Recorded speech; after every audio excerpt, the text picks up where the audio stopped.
तो एपिसोड 6 की शुरुआत होती है और हमें दिखाया जाता है कि आजी के ग्रुप का पीछा उन सब का अभी तक हो रहा होता है और साथ ही में वो उन पे फायरिंग भी कर रहे होते हैं जिसके कारण उन्हें बचने में बहुत ही दिक्कत आने लगती है और इसी के साथ वो रॉबर्ट्स उनके ऊपर और भी पावरफुल अटैक करने लगते हैं जिसे देखकर डोरा और म्यू अपने पावर का यूज करके उन सभी रॉबर्ट्स पर अटैक करने लगते हैं लेकिन उन सबकी रॉबर्ट्स की स्पीड और रिफ्लेक्शन बहुत ही स्पीड होती है जिसके कारण वो उन सारे अटैक्स को बड़ी आसानी से डॉज करने लगते हैं। अब जैसे तैसे करके वो एक रॉबर्ट को मारने में कामयाब तो हो जाते हैं लेकिन वो तीन रॉबर्ट उनका पीछा अभी तक नहीं छोड़ते हैं। अब उन रॉबर्ट्स की अटैकिंग मोड और भी ज्यादा भयंकर होने लगती है जिसके कारण उन सबका बचना और भी मुश्किल हो जाता है जिसके कारण आजी को अपने शील्ड पावर का यूज करके उन सबको बचाना पड़ता है लेकिन आज ही अपने शील्ड पावर को ज्यादा देर तक नहीं संभाल सकता। वो स्टैन से कहता है कि कुछ करो जल्दी से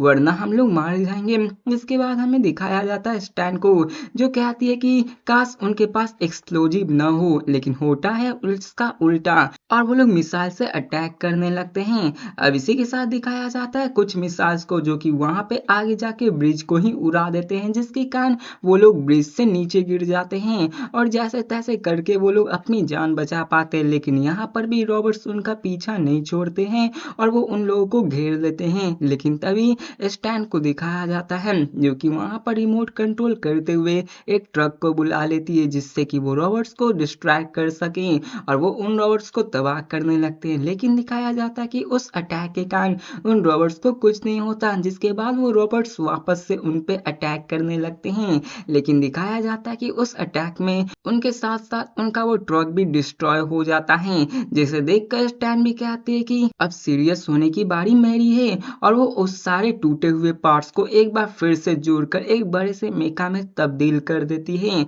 और बड़ी ही आसानी से वो इन तीनों रोबोट्स को खत्म कर देती है लेकिन इसी के साथ उसके मेका में लीकेज भी होने लगती है जिसे देखकर वो कहती है कि कहीं ये ब्लास्ट ना हो लेकिन दिखाया जाता कि उसके लफ्ज तो यहाँ पर एमबीए चाय वाला से ज्यादा बुरे होते हैं और उस मेका में आग लगने के कारण वहां पे ब्लास्ट हो जाता है जिसके कारण वो बहुत ही ज्यादा दूर जाके गिरती है जिसको देखने के लिए जब आजी और बाकी के सब वहां पे आते हैं तो उन सबको पता चलता कि असल में स्टैन कोई लड़की नहीं बल्कि लड़का होता है और ये वही होता है जबकि आजी ने डोरा को ढूंढते वक्त बीच में एक लड़का मिला था जिसे कि आजी ने इग्नोर कर दिया होता है। अब यहाँ पे स्टैन अपने बारे में बोलते हुए कहता है कि असल में मेरे पीछे बहुत सारे लोग लगे हुए हैं जिसके कारण मुझे अपनी आइडेंटिटी को हाइड करने के लिए ये सब करना पड़ता है। मैं ऐसा नहीं करना चाहता था लेकिन यहाँ पे आज ही उसके आगे हाथ बढ़ाते हुए कहता है कि क्या तुम हमारे ग्रुप में ज्वाइन होना चाहोगे। तो स्टैन कहता है कि मैं सोच कर बताऊंगा जिसके बाद वो लोग वहां से निकल जाते हैं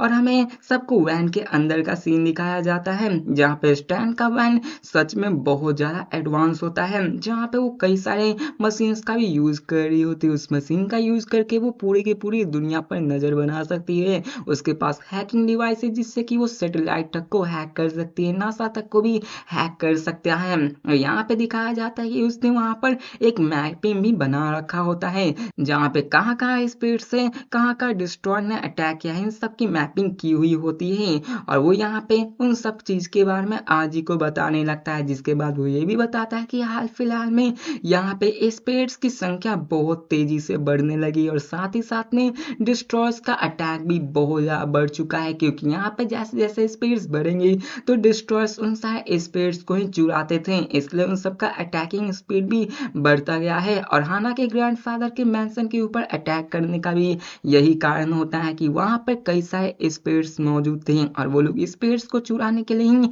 वहां आए हुए थे। जिसके बाद वो कहता है कि यहाँ पे कई सालों से सिटी में बहुत ही शांति थी लेकिन न जाने यहाँ पे एक दिन अचानक से बहुत ज्यादा समनिंग होने लगी और वो डेट बताते हुए कहता कि वो डेट 17 मार्च के बाद ही हुआ जहाँ पे स्पेस और डिस्ट्रॉय के अटैक्स बहुत ज्यादा बढ़ने लगे जिसे सुनकर आज ही शौक हो जाता है क्योंकि ये वही डेट होता है जिस दिन डोरा अवेकन हुई थी और उसे शक होने लगता है कि इन सब के पीछे कहीं ना कहीं डोरा से ही रिलेटेड है और वो सभी डोरा की तरफ देखने लगते हैं जहाँ पे स्टैन उससे पूछता कि आखिरकार तुम हो कौन, जिसे याद करके डोरा फिर से हेलुसिनेशन में जाने ही वाली थी। लेकिन इससे पहले ही स्टैन उसे बीच में ही मजाक करके कहता है कि आखिरकार इसे फर्क ही क्या पड़ता है। और यहाँ पे हमें पता चलता है कि वो लोग हाना के ग्रैंडफादर के मैंशन पे आ चुके थे, जहाँ पर वो लोग डिस्कशन ही कर रहे होते हैं। जहाँ पे आने के बाद वो लोग वहाँ पर की मैपिंग करते हैं, जिससे कि वहाँ पर क्या क्या हुआ था वो सब जान सके। जहाँ पर स्टैन को वहाँ पर एक कैमरा वाले स्पीड के बारे में भी पता चलता है, जहाँ पर वो उसकी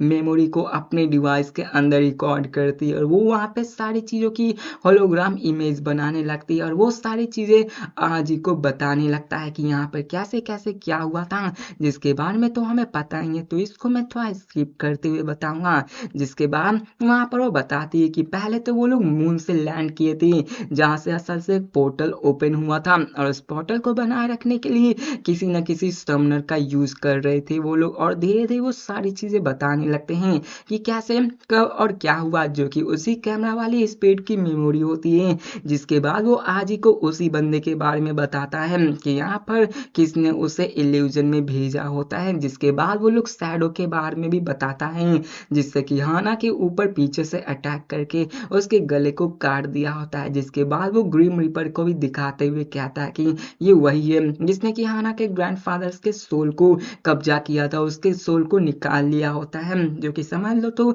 ग्रीम रिपर होते हैं ये सोल को चुराने वाले। जिसके बाद वो यहाँ पे बताता है कि उनका असली मिशन यहाँ पे आके हाना के ग्रैंडफादर को नहीं मारना था, बल्कि वो लोग यहाँ पे आए हुए थे यहाँ के स्पिरिट्स को चुराने के लिए। और वो लोग वहाँ नीचे चले जाते हैं, जहाँ पे उन सबके जाने के बाद एक बड़ा सा होल बन चुका था। अब इसके बाद वो लोग उस जगह पे आ जाते हैं और स्टैन फिर से अपने डिवाइस से उन सारी चीज़ों को स्कैन करके होलोग्राम इमेज बनाती है, जहाँ पे हमें पता चलता है कि वहाँ पे हजारों की संख्या में सील स्पिरिट मौजूद थे, जिसे कि हाना के फैमिली ने जनरेशन टू जनरेशन सील करके बचा कर रखा हुआ था। और यहाँ पर स्टैन उसे ये भी बताता है कि हाना का ग्रैंडफादर अभी तक के सबसे स्ट्रॉन्गेस्ट समनर में से एक है, जितना तक कि वो ये जानती थी। और अगर वहाँ पे एक साथ 7 समनर ने अटैक नहीं किया होता तो ये इतिहास में जरूर लिखा जाता। लेकिन तभी वहां पे आजी को एक मेटल का टुकड़ा मिलता है, जो कि असल में ये उसे डिस्ट्रॉय का होता है, जिसकी फाइट हाना के ग्रैंडफादर से हुई थी। जबकि वो लड़ रहे होते उसी दौरान उसके ऊपर से वो मेटल का टुकड़ा टूटकर गिर चुका था। जिसके बाद मी उस मेटल के सेंट को स्मेल करते हुए कहती कि असल में इसकी सेंट तो एक रेड स्पाइडर लिली की स्मेल है, जो कि असल में मुजान को बहुत ही ज्यादा जरूरी है उसे सनलाइट में जाने के लिए। जिसको जानकर आज ही कहता है कि ये तो सिर्फ एक ही जगह मिलती है, वो भी सिटी के बाहर, जो कि इसी जगह पे मौजूद है। जिसे जानकर स्टैन अपने डिवाइस से उस लोकेशन के बारे में भी बहुत ही जल्दी पता लगा लेता है और वो कहता है कि ये जगह यहाँ से 300 किलोमीटर दूर है, जो कि हमारे यहाँ से जाने से 5 किलोमीटर में कवर कर लिया जाएगा। जहाँ पे वो लोग प्लान करते हैं कि वो लोग वहां पर जाएंगे ताकि वो उसे मार सके। जहाँ पर पहले तो आज ही उन सबको मना करता है क्योंकि वो बहुत ही स्ट्रॉन्ग था, लेकिन बाकी सबके मनाने पर वो वहां पर जाने के लिए रेडी हो जाता है। तो इसी के साथ ये एपिसोड हमारा खत्म होता है। तो मिलते हैं नेक्स्ट वीडियो में और देखते हैं कि आज ही और उनका ग्रुप आखिरकार उस पावरफुल डिस्ट्रॉयर से कैसे फाइट करके उसको हरा पाएगा। तो मिलते हैं नेक्स्ट वीडियो में, तब तक के लिए बाय।